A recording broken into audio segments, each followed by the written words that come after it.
Hey guys, welcome back to the channel. It's Samuel Levitt here. Most of the time I go by Sam Levitt. I realize my YouTube videos have mainly been me flying, and I'd like to start sharing some of my journey because I'm really excited to see how my future starts to roll in terms of aviation. So today's video, I'm going to be sharing my flight journey, how I got into flying, starting my private pilot, how I was able to, at 15, 16 years old, getting my private pilot's license, post-private pilot's license, my concurrent enrollment in high school, and then my application process to college, getting into college, and now going to be sharing my future journey as I go to Purdue in August to continue my flight training and major in professional flight technology and get the rest of my ratings there. So I'll share with you guys how it all works. Without further ado, let's get into this video.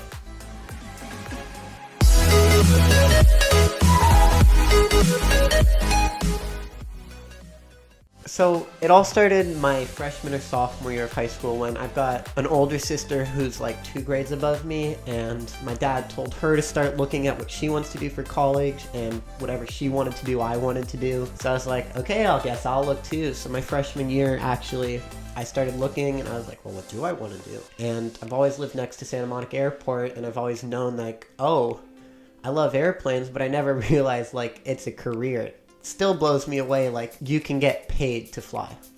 Anyways, here I was looking into that, and then I looked into the route that you can go to college and you can actually fly, which obviously it's a financially heavy route that you can look at. There's always the Air Force route, there's always different routes, and I don't want to be here to say this is the only way to get to the airline/commercial flying. It's just a route that I've looked into and I'm lucky enough that I'm going to pursue. And so my dad actually took me to a tour there my freshman year, and so freshman me, college touring amongst a bunch of other juniors and seniors. It was fun, and I realized like, whoa, as soon as I stepped foot onto Purdue, I was like, not only are they a beautiful Big Ten campus, but connected to it, they've also got an airport and a flight school and a beautiful fleet and a small community that's tight and amongst aviation, but then you also got the campus and college life, which really attracted me because you get the best of both worlds. And so I looked into that and I realized like, okay, now I have to actually work hard to get here. And so coming back home and meeting with my high school counselor, like I had to start doing all these classes and I had to start taking APs and honors. And I wouldn't necessarily say have to because I have no idea how the process works into getting into Purdue. This is just what I did. And so I got straight A's and did all of that, and I'm not trying to hype myself up over that. I'm just saying my motivation was seeing what the goal and outcome was, and I think that was the best thing for me to see as a high school freshman. It's what you work towards in high school, what the goal is, the motivation. And so my parents were like, okay, you can fly, like that's okay, and I was like, great. And so another thing these colleges offer is if you come in with your private pilot rating. I'm not going to go too into depth of all the private ratings and plane ratings you get to where you need to be. I could do that in another video if you guys want. Essentially, if you have your private pilot's license, you can jump ahead a semester or 2 in college, so it's like an AP. And so when I got home, I was talking to my parents and I was like, so if I'm going to college to fly and I want to fly and I'm gonna need to get this private pilot rating anyways, can I start now?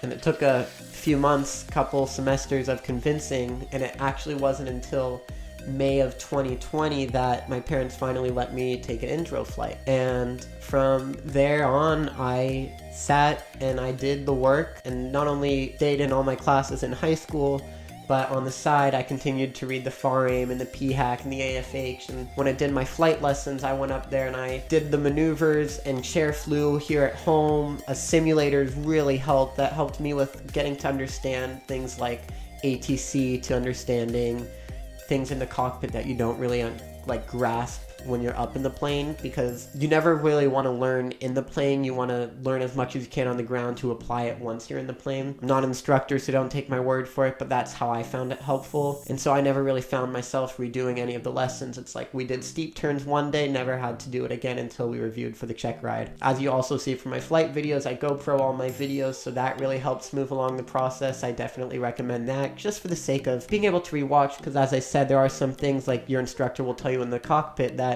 you hear, but you don't really process. And so it's nice to review that on the ground. I went along out of Santa Monica at 43 hours, was ready for my check ride, and then I reviewed all the stuff the night before and was like 0.2 short of cross-country hours. So I had to do a quick cross-country in the morning and then went in for my check ride at Cable Airport the next morning with 45 hours and got my license. And that was super exciting. Almost a year later of only really flying twice a month for the course of a year while also staying in high school, doing all my APs. And on top of that, I'm a theater kid, so I do a lot of theater and choir and VAPA performance and visual and performing arts. So getting my license was a lot of fun, and as soon as my parents gave me the go-ahead, because of how long it took them to give me the go-ahead, I really took each lesson to heart and really appreciated every time I was up there in the sky. So that was getting my private pilot's license.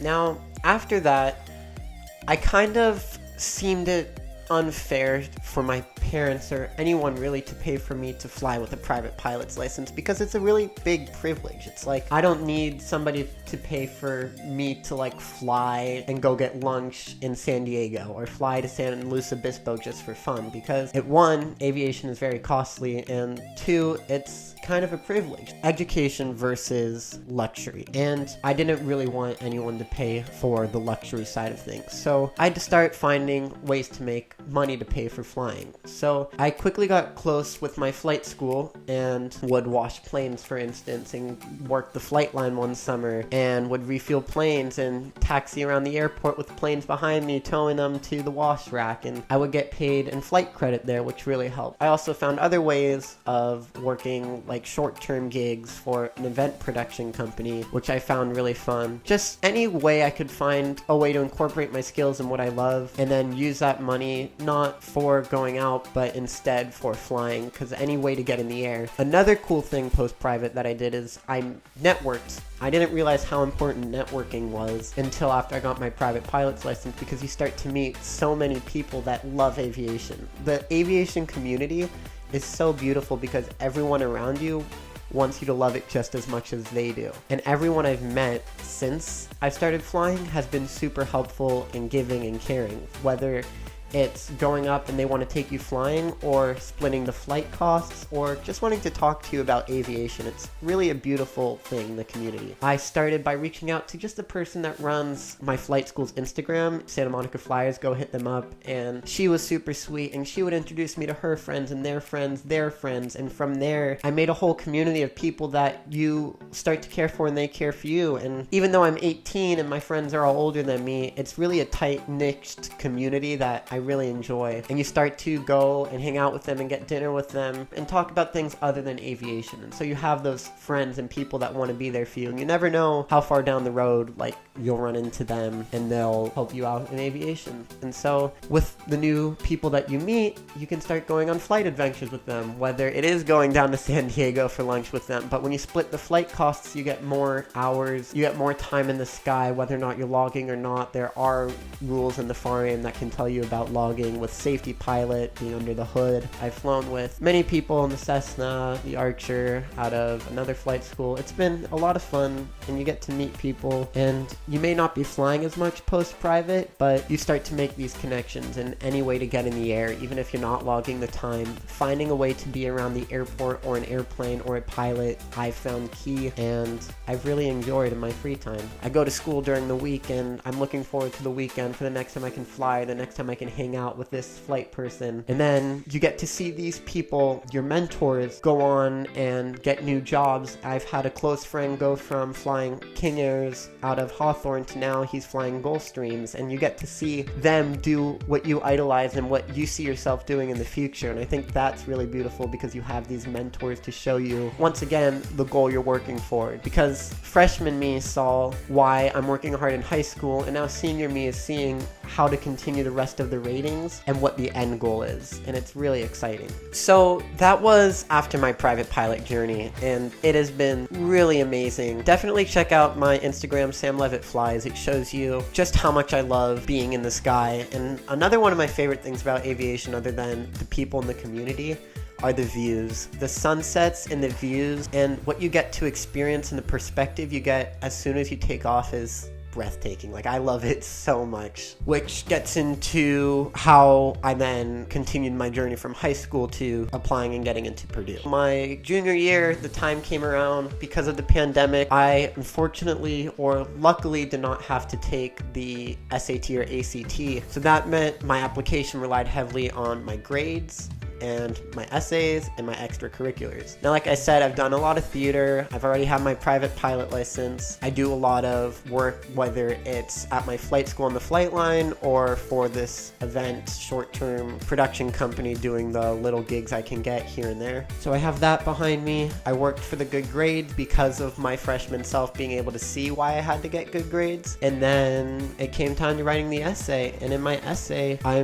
wrote briefly about what I'm talking about now, which is how much I love the perspective of aviation. I wrote about how much I love theater and how I'm able to use both in the dynamic that I'm in my flight videos. I do that to share the experience I get with others. So my essay really talking about the perspective between sharing what I have in the sky and using like my digital production skills that I've learned from theater and kind of combining them to talk about how much I love aviation and how much I love sharing that with others. Hence what I'm doing right now. Anyways, I submitted my application. Definitely recommend getting it in as early as possible. From what I hear, Purdue's application process, especially for this program, is very competitive. I believe this year it was just over 1,000 applicants and just under 200 got accepted. And they aim for like a 50-50 ratio of having your private to not. So definitely having your private pilot license helps. And also, I definitely recommend always take an intro flight. They're actually pretty affordable before the actual training begins because they charge at like a constant rate that doesn't matter about the plane or instructor time. It's usually around $150, $200. You get to see what it's like. So by the time you show up on your first day of college for aviation, it's not like it's your first time getting in a small plane. You know what you're getting yourself into. So I applied as early as possible to Purdue. Best decision, because then I was off my mind all of senior year. And then I heard back around January 14th and it said, congratulations, like you've been admitted and you get to go right to the flight program. I was super ecstatic, and from there, senioritis hits hard when you're in high school taking high school classes and you know the next 4 years you're going to be taking aviation classes and courses related to what you really enjoy or what I really enjoy, aviation. So that was my journey to Purdue and getting into Purdue.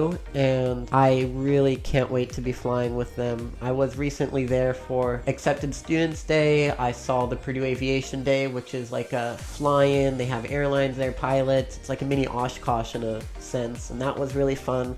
It's cool to see the school spirit, and they've got a lot in the works of improving and integrating new things into the program that's really unique and cool. They've got their awesome new full-motion Hawker flight simulator, got brand new Piper Archers, a fleet of Archers, more on the way I'm assuming. It's going to be a really exciting next 4 years, so I'm happy to keep you guys in the loop. So yeah, that's my journey. That's from getting my private pilot's license to staying in school and applying to Purdue, getting into Purdue. And from this point on over summer, I plan on just to continue flying, meeting new people, making new connections. And then in August, I move in. My freshman year, I'll start right towards my instrument rating, working my way up. From there on out, I'll keep you guys updated. I hope to make new and more aviation videos of me just talking like this. I also hope to make more flight vlogs coming up. Check out my Instagram always for more new content. And other than that, if you like this video, please subscribe and like and comment with any questions, and I'd be happy to upload and share more. And I'm excited to see where my flight journey goes from here. So thank you for watching.